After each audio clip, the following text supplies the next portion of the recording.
एक समय की बात है, एक ब्राह्मण दंपत्ति की कोई संतान नहीं थी, जिस कारण वह बेहद दुखी थे।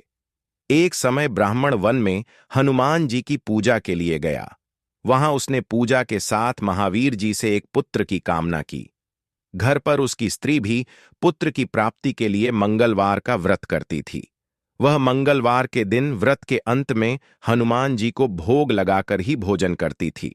एक बार व्रत के दिन ब्राह्मणी ना भोजन बना पाई और ना ही हनुमान जी को भोग लगा सकी। उसने प्रण किया कि वह अगले मंगलवार को हनुमान जी को भोग लगाकर ही भोजन करेगी। वह भूखी प्यासी 6 दिन तक पड्डी डेझी रही। मंगलवार के दिन वह बेहोश हो गई। हनुमान जी उसकी निष्ठा और लगन को देखकर प्रसन्न हुए। उन्होंने आशीर्वाद स्वरूप ब्राह्मणी को एक पुत्र दिया और कहा कि यह तुम्हारी बहुत सेवा करेगा। बालक को पाकर ब्राह्मणी अति प्रसन्न हुई। उसने बालक का नाम मंगल रखा।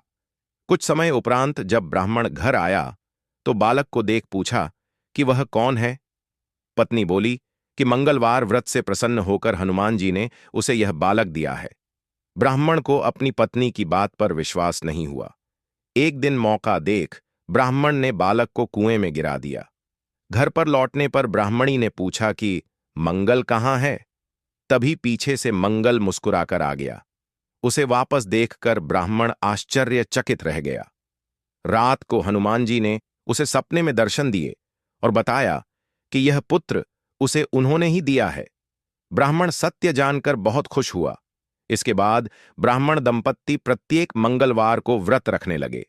जो मनुष्य मंगलवार व्रत कथा को पढ़ता या सुनता है और नियम से व्रत रखता है, उसे हनुमान जी की कृपा से सब कष्ट दूर होकर सर्व सुख प्राप्त होता है और हनुमान जी की दया के पात्र बनते हैं।